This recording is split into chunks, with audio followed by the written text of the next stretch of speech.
Oi, essa aqui é a professora Érica? Eu sou, e você é a Júlia? Isso, prazer. Esse aqui é o Pedro, ele também é aluno do SEJA. E a gente tá fazendo um trabalho sobre sociologia. Você pode ajudar a gente? Eu posso, sim. Vamos sentar ali naquele banco para conversar um pouquinho? Vamos. Então tá bom. Bom, e pra começar, a gente precisa saber o que é sociologia. Bom, sociologia é uma ciência humana, assim como a história, a geografia, a antropologia. Ela se preocupa em estudar o viver em sociedade. Como é que as pessoas se relacionam com o coletivo e com cada um dos grupos dos quais fazem parte. Também as relações de trabalho, os posicionamentos políticos, todos são temas da sociologia. É muito importante para a sociologia compreender os contrastes sociais. Como é que convive a miséria e a pobreza de uns, o luxo e a riqueza dos outros. E construir um pensamento crítico sobre essas questões. E quando a sociologia nasceu? Bom, a sociologia nasceu no século XIX, mas ela é resultado de um processo bem anterior, que foram as transformações da Revolução Industrial no século XVIII. Eu vou dar uma aula agora. Vamos comigo? Vamos lá.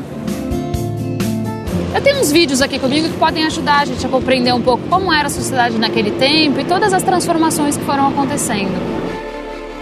No feudalismo, a maior parte das pessoas trabalhava com a terra e tudo que envolvia a vida no campo. Com a invenção e o aperfeiçoamento da máquina a vapor a partir da segunda metade do século XVIII, tudo mudou. Os pequenos proprietários rurais e os artesãos independentes foram desaparecendo. Muitos deles migraram para cidades industriais onde estavam as novas fábricas. A cidade de Manchester, na Inglaterra, é um bom exemplo da mudança rápida que aconteceu. Em 50 anos, a população aumentou de 70 mil habitantes para 300 mil. E tinha lugar para tanto migrante nessas cidades industriais? Aí que tá, não tinha nem lugar e nem trabalho. Eram muitas mudanças e muito aceleradas, né? Nos padrões sociais, o sistema econômico, o sistema político, as novas tecnologias, o capitalismo se desenvolvendo rapidamente. Por isso é que se chama revolução. A sociedade se transformou completamente, profundamente. A relação entre vassalo e senhor do feudalismo deu lugar no sistema capitalista para a relação entre operariado e burguesia. Os burgueses eram donos dos meios de produção, ferramentas, máquinas e matéria-prima.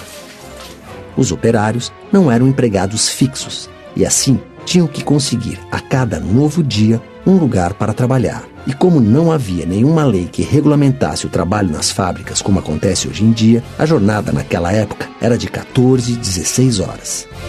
Então quer dizer que se eu vivesse na época da Revolução Industrial, no começo do sistema capitalista, todo começo de dia eu teria que procurar um emprego e depois de trabalhar 14 a 16 horas por dia, eu estaria desempregada e teria que começar tudo de novo no dia seguinte. Isso mesmo. É terrível. Não tinha trabalho para todo mundo. A miséria e a fome se espalharam. Houve um aumento assustador do alcoolismo, da prostituição, da criminalidade, da violência. A falta de higiene provocou epidemias de tifo e cólera que mataram boa parte da população. Todos esses problemas que marcaram o desenvolvimento da sociedade capitalista naquele tempo levaram ao surgimento da sociologia, como uma ciência que buscava compreender essa nova realidade.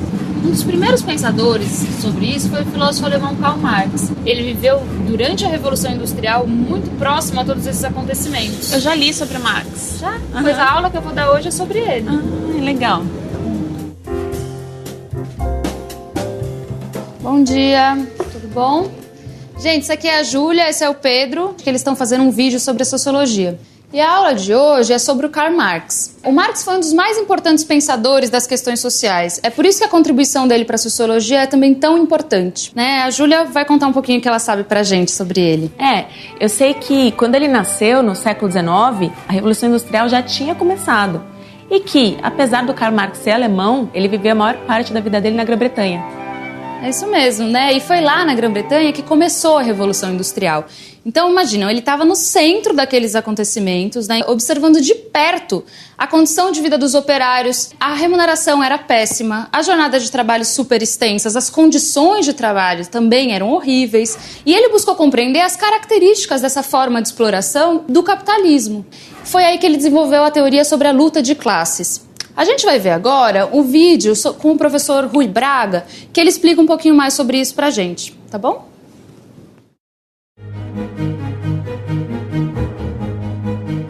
Na medida em que Nesse período você tem um processo de muita mudança, muita transformação na sociedade, nas relações sociais, e ele vai concluir que a sociedade muda. Por quê? Porque o capitalismo é uma força social muito poderosa e dinâmica.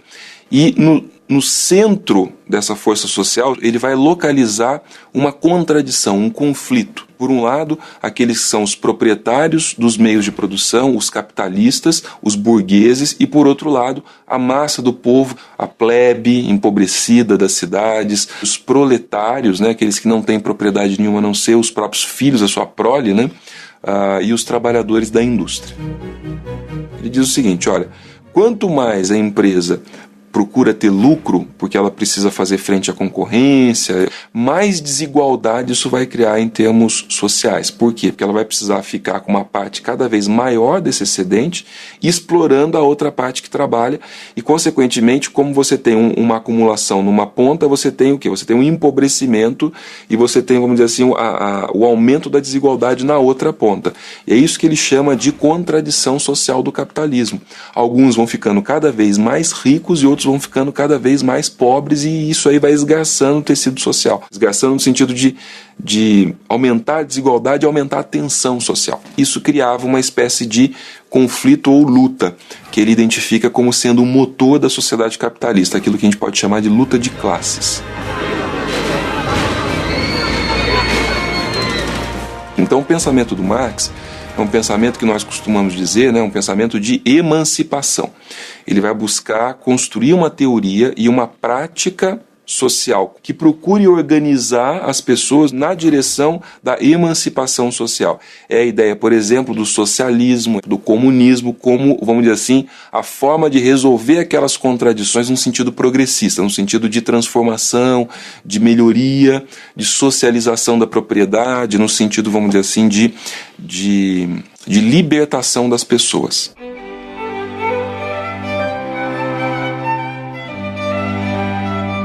Bem, esse daqui é o Capital, que é considerada a obra-prima de Marx, ou seja, ele passou muitos anos da vida dele escrevendo, reescrevendo.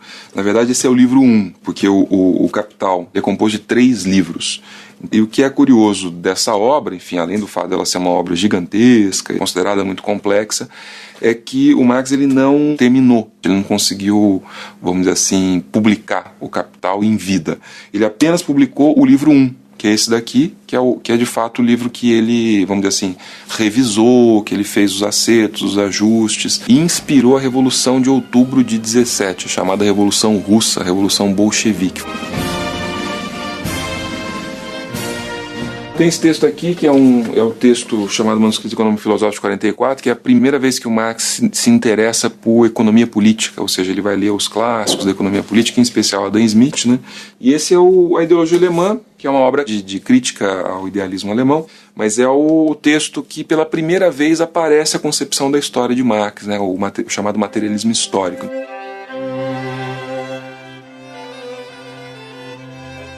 E aí, gente, gostaram de conhecer um pouco mais sobre o pensamento de Karl Marx? Mas e os outros pensadores clássicos da sociologia? Então, esse é o nosso próximo assunto. Você não pode deixar de ver o vídeo. Estaremos juntos novamente para conhecer mais sobre a sociologia. Até lá!